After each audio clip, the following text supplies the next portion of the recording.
The Gear4 Holborn is a case that handles very well. The soft rubber coating on this case is top notch and the build quality, I'll say, is pretty decent. Now remember the last time I reviewed a Gear4 case? That was terrible. So are the new Gear4 cases any better when it comes to face first drops? I really don't think so. But Aaron, it says 13 feet. It's for the corners.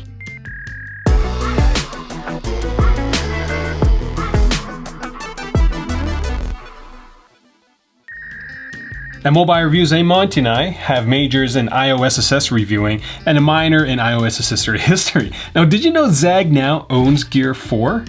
And that was actually a fairly recent acquisition, since I know Gear4 was kind of in a bit of, I think they were in a bit of trouble towards the end of 2019, and well, Zagg came in and swooped them back up. So now Monty gets to review Gear4 cases. Now the Gear4 Holborn is a simple case. There's really nothing fancy about it, but it works because at the end of the day, that's probably the most important part of an iPhone case, I think.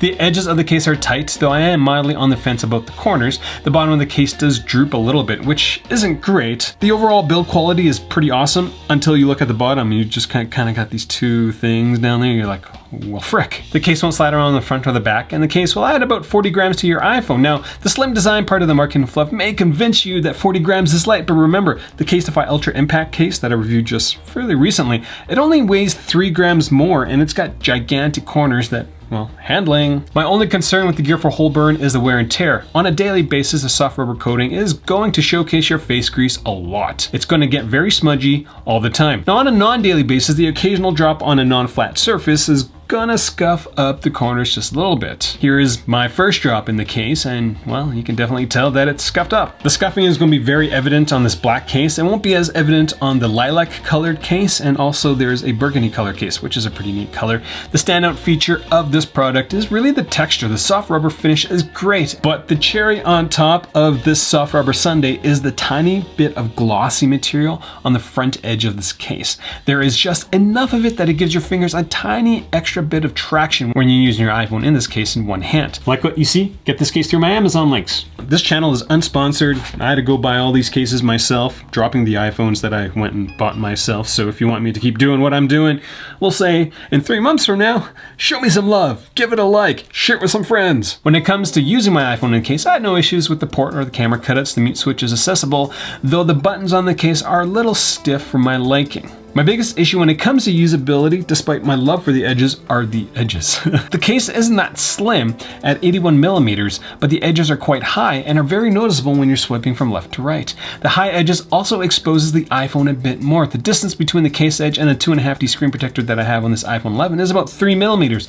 On the Griffin Survivor Endurance, it's 2 millimeters, and on the Catalyst Impact, it's 1.7 millimeters. Now that's really not going to matter much if you get a 3D screen protector, but if you want the best double temper screen protector, most of those aren't 3D. The Zagg Elite glass only extends past the viewable area, same with the OtterBox Amplify. One of the things that I thought was neat about this case was the layer of material on the inside of the case. Most premium cases will have a microfiber liner to trap dust and debris, whereas the Holborn has almost like this memory foam-like material. Now I'm assuming it's D3O, but it's just different. It's got a really neat rubbery texture, so I thought I'd just point that out.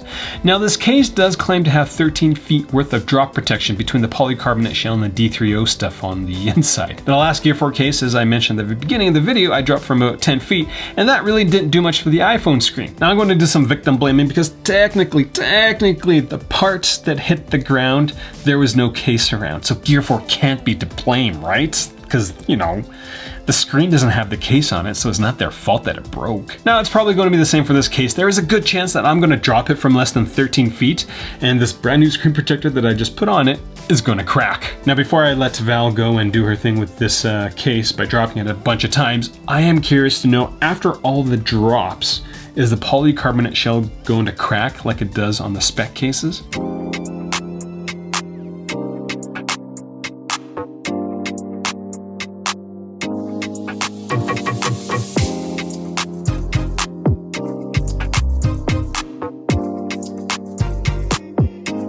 First drop.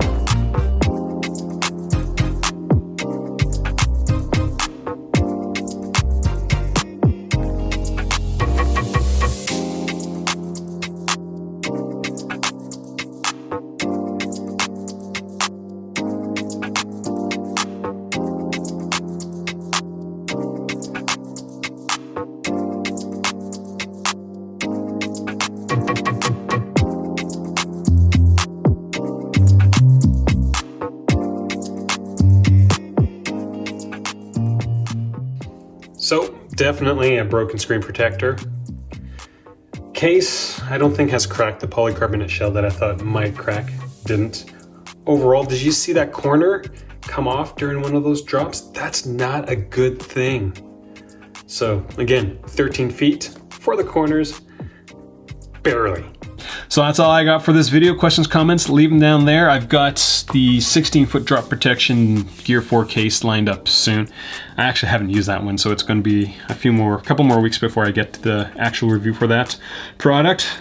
Questions, comments, might have already said that, leave that down there. This is part of the isolation video series, which we are transitioning to the daily review series. That's just gonna be what we do now, until I can't do it anymore. I've got like the worst coffee breath. I'm gonna breathe in your face. You should tell me that my breath smells bad, puppy. Is it victim shaming or victim blaming?